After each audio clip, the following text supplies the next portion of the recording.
जामनेर तालुक्यातील ताज्या बातम्या व ठळक घडामोडींसाठी पाहत राहा JBN महाराष्ट्र।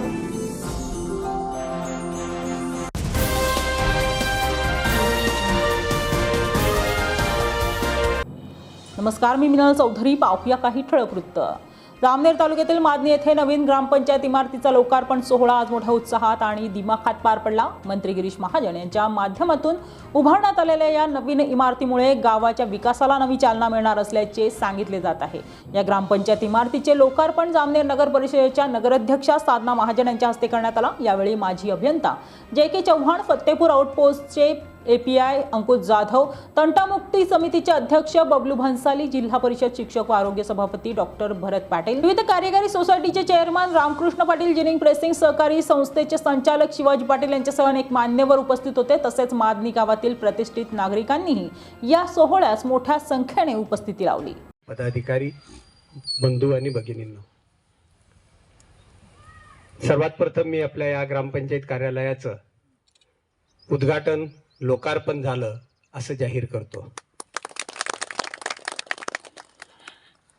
भाऊंनी सांगितलं की आपली कामं जवळपास सगळ्या प्रकारची जे शक्य आहे ते मग गावातले रस्ते असतील, मला तर वाटतं आता रस्ता शिल्लकच नसेल, सगळे रस्ते झाले असतील आणि असलंही तर कुठेतरी असं कानाकोपऱ्यामध्ये बोळ असे काही थोडेफार राहिले असतील, पण प्रमुख जे रस्ते आहेत ते आपल्या गावातले कॉन्क्रीटचे म्हणा किंवा पेव्हिंग ब्लॉकचे म्हणा आपण पूर्ण केलेले आहेत।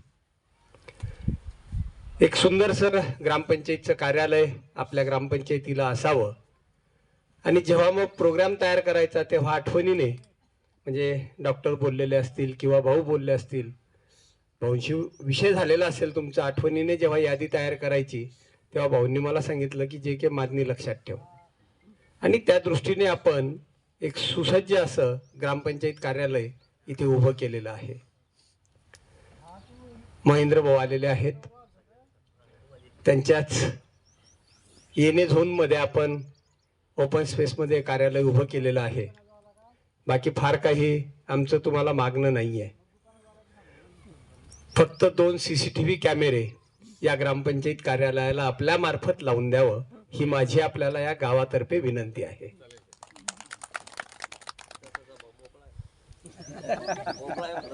वर्गणीतून फक्त चबुतरा तयार करायचा आहे, त्याच्यावरचा अश्वारूढ पुतळा देण्याची जबाबदारी ही गिरीश भाऊंनी घेतलेली आहे। त्यानंतरच्या काळात त्याचं सुशोभीकरण करण्याची जबाबदारी ही गिरीश भाऊंनी घेतलेली आहे आणि त्या दृष्टीने प्रत्येक गावातलं असे पोरांची एक टीम तयार होते। आता ढालगावची आहे, डॉक्टर तुम्ही पण प्रस्ताव देत आहेत, म्हणजे प्रत्येक गावामध्ये म्हटलं असं वाटतं की महाराष्ट्रात सगळ्यात जास्त अश्वारूढ पुतळे असलेला तालुका आपला राहील आणि भाऊ सांगतात की बाबा त्याच्यात कुठेही आपण कमी पडणार नाही। त्याच्याच बरोबरीने जर मागणी आली त्याच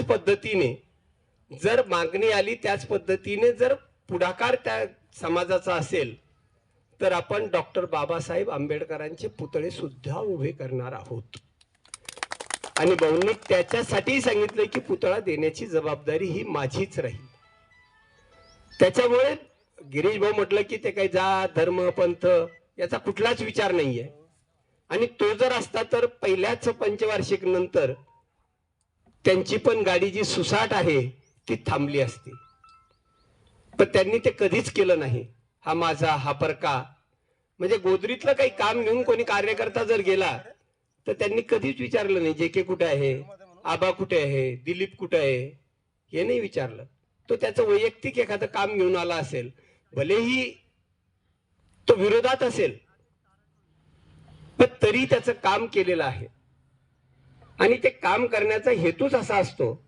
आणि म्हणून मी आपल्याला शब्द देतो की जी जागा गावाजवळ, आता तुम्ही म्हणतायत की 5000 स्क्वेअर फूटची जागा आपल्या जवळ आहे, आपण एक छान सभा मंडप, जो गावाचा कार्यक्रम असेल तो तिथेच छान प्रकारे होईल, 2 खोल्या, डोम अशा पद्धतीने आपण, आणि त्याला टप्प्याटप्प्याने जसं इतर ठिकाणी आता आपण पूर्ण करतो आहोत, मग त्याला कुंपण असेल, मग शौचालयाची व्यवस्था असेल, या व्यवस्था आपण यथाअवकाश त्या पूर्ण करू। पण पुढच्या आर्थिक वर्षामध्ये आपण 100% आपल्या गावामध्ये सभामंडप बांधू गिरीश भाऊंच्या कडनं ते कसं करून घ्यायचं ते काम माझं काम आहे, पण मी आपल्याला त्यांच्याच वतीने शब्द देतो की ते काम आपलं झाल्याशिवाय राहणार नाही. आपण गावामधले रस्ते केलेत, आपण सांगितल्याप्रमाणे डॉक्टर साहेब जिथे जिथे आपण सांगितलं तिथे तिथे बंधाऱ्यांच्या जुन्या बंधाऱ्यांच्या दुरुस्त्या केल्यात, भक्कमपणे पाठीशी उभे राहिलात. भविष्यात आपण निश्चितपणे त्या पक्षाच्या आणि भाऊंच्या पाठीशी उभे राहाल याबद्दल माझ्या मनात कुठलीही शंका नाही. उमेदवार कोणी असेल, उमेदवाराशी आपल्याला काहीही देणं घेणं नाही, काही म्हणजे काहीच नाही. आपला उमेदवार भारतीय जनता पार्टी, कमळ चिन्ह आणि गिरीश महाजन. जो कोण उमेदवार दिला जाईल त्याचं इमानी इतबारे काम करणं हे गिरीश भाऊंचा कार्यकर्ता म्हणून आपलं त्या दिवशी काम राहील. मला विश्वास आहे, खात्री आहे की मागणी त्यात कुठेही कमी पडणार नाही. या विश्वासावर मी माझ्या शब्दांना विराम देतो. धन्यवाद. जय हिंद, जय महाराष्ट्र. बातमी इथेच थांबूया. ताज्या अपडेट्ससाठी www.jbnmaharashtra.com या आमच्या वेबसाईटला लॉग इन करा. तसेच यूट्यूबवरील आमचे व्हिडिओ पाहायला विसरू नका आणि गुगल प्ले स्टोअरवरील JBN न्यूज ॲप डाउनलोड करून JBN Maharashtra news channel live पहा. नमस्कार.